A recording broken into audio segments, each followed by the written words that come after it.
Olá! Hoje a gente vai fazer algo um pouco diferente. Vamos levar o nosso planeta para um check-up completo, usando a ciência mais recente para avaliar a saúde dele. Imagina só a cena.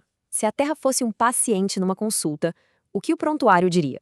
Qual seria o diagnóstico, quais os sintomas e, o mais importante de tudo, qual seria o plano de tratamento? Bem, o diagnóstico já começa com essa conclusão dos maiores cientistas do clima do mundo. E veja bem, não é um talvez ou uma teoria, é um fato. As atividades humanas são a causa do aquecimento do planeta.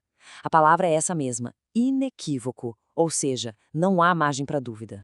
Com o diagnóstico em mãos, vamos para os exames. Quais são os sinais vitais do nosso planeta? Os números contam uma história bem preocupante. Primeiro, a temperatura. O planeta está com febre. Já estamos 1,1 graus Celsius mais quentes do que nos tempos pré-industriais. Pode até não parecer muito, né? 1 grau. Mas para um sistema tão complexo como o da Terra, é um baita sinal de alerta. Em seguida, a análise da nossa atmosfera. A concentração de dióxido de carbono chegou a 410 partes por milhão. Pensa nisso como se fosse o colesterol ruim do planeta, sabe? Tá entupindo as artérias do nosso sistema climático. E para fechar, o pulso dos oceanos. O nível do mar está subindo, e subindo rápido, numa taxa de 3,7 milímetros por ano.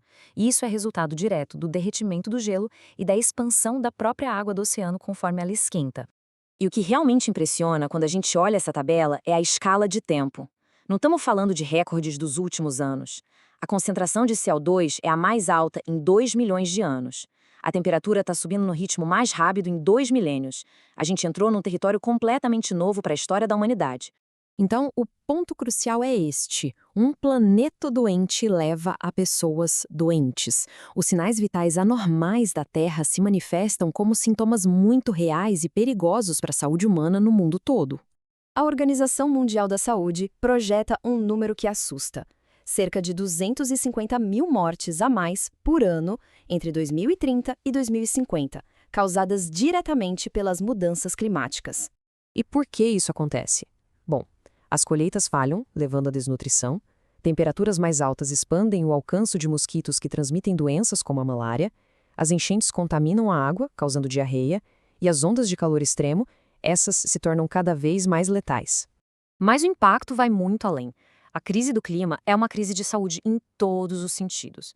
Ela afeta tudo, desde a qualidade do ar que a gente respira até a nossa saúde mental, com o aumento da ansiedade e do estresse pós-traumático depois de desastres naturais.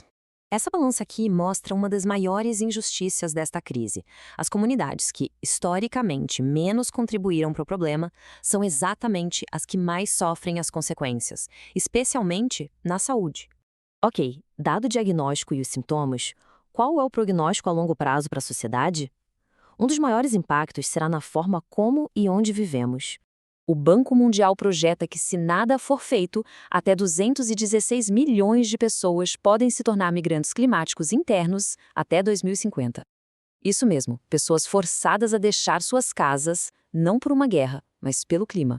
Essa migração é impulsionada por impactos que acontecem aos poucos, como a escassez de água, que torna a agricultura impossível, ou a subida do nível do mar, que engole terras costeiras. Isso cria hotspots de migração, áreas que se tornam cada vez menos habitáveis, forçando um rearranjo gigantesco das populações. Um diagnóstico preocupante e um prognóstico sério, mas não é uma sentença de morte. A ciência também nos dá uma receita clara, um plano de tratamento para estabilizar o nosso paciente planetário. A urgência, no entanto, não pode ser subestimada. Como diz o IPCC, a janela para agir está se fechando. E muito rápido. O tratamento precisa começar agora. Então, qual é a receita? São 3 passos cruciais baseados na ciência para limitar o aquecimento a 1,5 grau. Primeiro, as emissões globais precisam atingir seu pico e começar a cair antes de 2025, ou seja, já.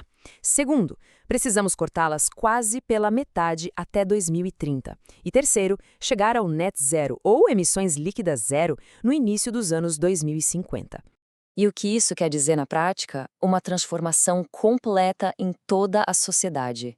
Descarbonizar nossa energia, eletrificar o transporte, construir prédios mais eficientes e proteger ecossistemas vitais como as nossas florestas.